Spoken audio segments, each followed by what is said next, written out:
Dans les années 80, une ombre silencieuse s'est imposée dans l'obscurité de la nuit. Un tueur énigmatique que le temps n'a pas effacé. Il laissait derrière lui des victimes intactes, un mystère brutal qui défiait toute logique et toute justice.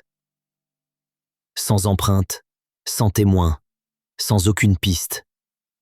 Un vide glaçant qui a creusé un trou noir dans la peur collective. L'histoire débute dans une petite ville anonyme, alors que la décennie battait son plein.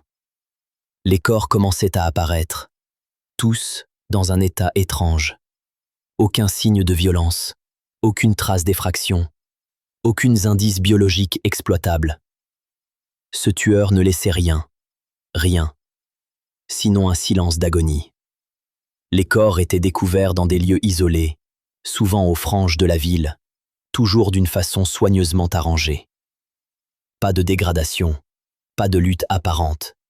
L'inspecteur en charge de l'enquête, confronté à ce casse-tête, sentait monter la frustration, l'impuissance. Comment poursuivre un fantôme qui ne laisse que le vide derrière lui? Les médias ont rapidement nommé l'assassin le spectre des années 80. Sa signature? L'absence totale de preuves. Pas de témoins, pas d'armes, pas d'ADN exploitable. Rien pour accrocher l'enquête, rien pour résoudre le puzzle. La population vivait dans une peur rampante, un inquiétant silence où chaque ombre devenait une menace. Malgré plusieurs théories, un professionnel méthodique, un tueur ritualiste, voire une force inconnue, rien n'a permis de lever le voile. Le tueur a cessé aussi soudainement qu'il était apparu, laissant derrière lui une traînée d'angoisse et de questions sans réponse. 30 ans plus tard, les mystères du spectre persistent.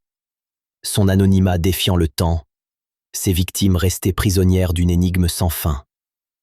Un tueur invisible, un froid dans l'âme d'une décennie qui refusait de comprendre comment la justice pouvait échouer si totalement. C'est le poids du silence, la tension d'un mystère non résolu. C'est l'histoire d'un tueur qui a su disparaître sans trace et qui hante encore les corridors sombres de la mémoire collective.